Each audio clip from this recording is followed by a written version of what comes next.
بسم اللہ الرحمن الرحیم۔ السلام علیکم ناظرین۔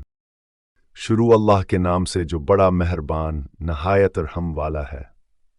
اے پروردگار، ہم تیری ہی عبادت کرتے ہیں اور تجھ ہی سے مدد مانگتے ہیں۔ تیرا کوئی شریک ہے اور نہ تیرے سوا کوئی معبود۔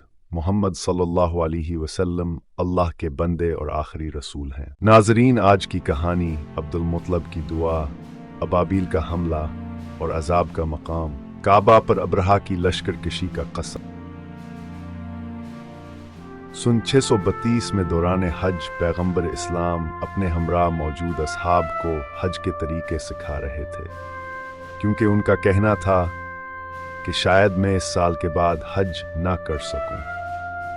مزدلفہ کے مقام سے شیطانوں یا جمرات کو مارنے کے لیے کنکریاں چن کر نماز فجر کے بعد منا کو لوٹتے ہوئے جب وہ وادی محصر سے گزرے تو اپنی اونٹنی کی رفتار تیز کر دی۔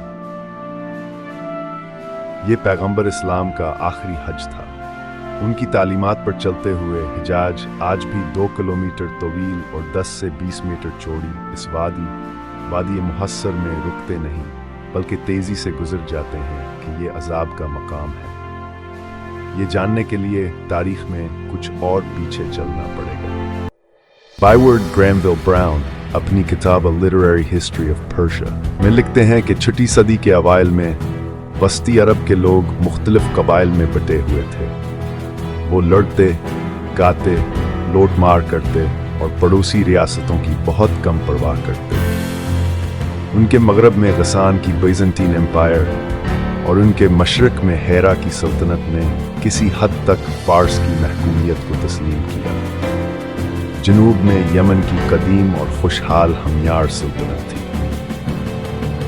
جب اس شاہی سلسلے کے آخری بادشاہ دونوں اس نے یہودیت اختیار کی تو اس نے نجران کے عیسائیوں کو ستانا شروع کر دیا، اور جب یہ خبر حبشہ تقریباً 1100 کلومیٹر دور پہنچی تو وہاں کے حاکم نے، جس کا لقب نجاشی یا نگوس تھا، نے اپنے ہم مذہبوں کا بدلہ لینے کے لیے فوج بھیجی۔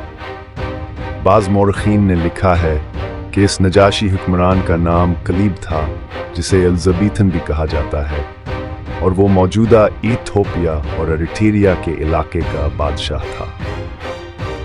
راون کے مطابق آریت اور ابرا کی قیادت میں ناگس بادشاہ کی طرف سے بھیجی گئی افواج نے زونواس کو بری طرح شکست دی۔